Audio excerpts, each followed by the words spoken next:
ହୁଁ ଆଜି ଆମେ କିଛି ଆଲୋଚନା କରିବା। ପ୍ରଥମେ ଷ୍ଟାର୍ଟ କରିବା। ତମ ରାଜ୍ୟର ନାମ କ'ଣ? ଓଡ଼ିଶା। ଟିକେ ମାନେ ଜୋରରେ କହିବୁ କାରଣ ସମସ୍ତେ ଶୁଣିବେ। ଆଉ ତୁ ଧୀରେ କହିବୁ ସେମାନେ ଶୁଣିପାରିବେନି। ଆମ ରାଜ୍ୟର ନାମ ଓଡ଼ିଶା। ଦେଶର ନାମ କ'ଣ? ଭାରତ। ଭାରତ। ଆମର କେତୋଟି ଜିଲ୍ଲା ରହିଛି? 30ଟି। 30ଟି। ସେଥିମଧ୍ୟରୁ ତୁ କେଉଁ ଜିଲ୍ଲାରେ ରହିଛୁ? ବାଲେଶ୍ୱର। ବାଲେଶ୍ୱର। ହଉ। ସବୁଠାରୁ ଛୋଟ ଜିଲ୍ଲାର ନାମ କ'ଣ? ଜଗତସିଂହପୁର। ଜଗତସିଂହପୁର। ଆମ ରାଜ୍ୟର ନାମ ହେଲା ଓଡ଼ିଶା। ତାର ଅନ୍ୟ ନାମ ଜାଣିଛୁ କି? ତାର ଅନ୍ୟ ନାମ ହେଉଛି ଉତ୍କଳ ହେଲା ବା କଳିଙ୍ଗ। ଗାନ୍ଧୀ ଜୟନ୍ତୀ କେବେ ପାଳନ କରାଯାଏ? ଅକ୍ଟୋବର 2। ଅକ୍ଟୋବର 2। ସ୍ୱାଧୀନତା ଦିବସ କେବେ ପାଳନ କରାଯାଏ? ଅଗଷ୍ଟ 15। ସାଧାରଣତନ୍ତ୍ର ଦିବସ କେବେ ପାଳନ କରାଯାଏ? ଜାନୁଆରୀ 26। ଓଡ଼ିଶାର ମାତୃଭାଷା କ'ଣ? ଓଡ଼ିଆ। ଭାରତର ମାତୃଭାଷା କ'ଣ? ହିନ୍ଦୀ। ଆମ ଦେଶର ଜାତୀୟ ପଶୁର ନାମ କ'ଣ? ବାଘ। ଆଉ ଜାତୀୟ ପକ୍ଷୀର ନାମ? ମୟୂର। ଜାତୀୟ ଫୁଲର ନାମ? ପଦ୍ମ।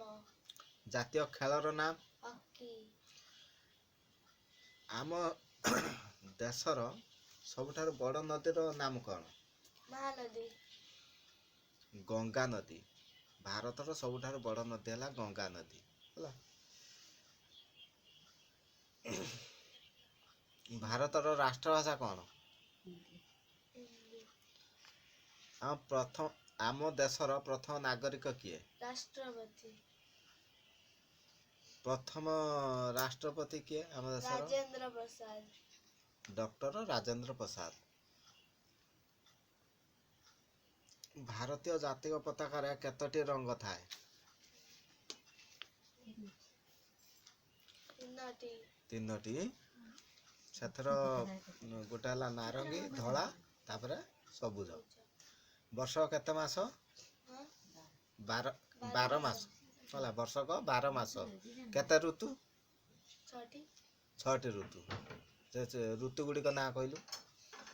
ଗ୍ରୀଷ୍ମ, ବର୍ଷା, ଶରତ, ହେମନ୍ତ, ଶୀତ, ବସନ୍ତ।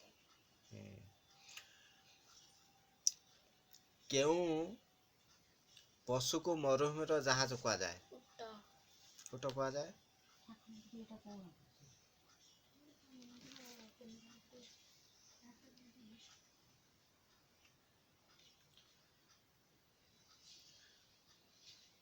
ମଣିଷ ଶରୀରର ସବୁଠୁ ବଡ଼ ଅଙ୍ଗଟି ନାମ କ'ଣ? ମେରୁଦଣ୍ଡ। ବଡ଼ ଅଙ୍ଗଟି? ମୁଣ୍ଡ। ଓଜନିଆ। ବଡ଼ ଅଙ୍ଗ ଓଜନିଆ ଅଙ୍ଗଟି ହେଲା ମୁଣ୍ଡ ହେଲା। କେଉଁ ଦେଶରେ ଅଧିକ ଲୋକ ବାସ କରନ୍ତି ଜାଣିଛୁ କି? ଚୀନ ଦେଶରେ ଅଧିକ ଲୋକ ବାସ କରନ୍ତି ହେଲା। ଭାରତର ବଡ଼ ନଦୀର ନାମ କ'ଣ?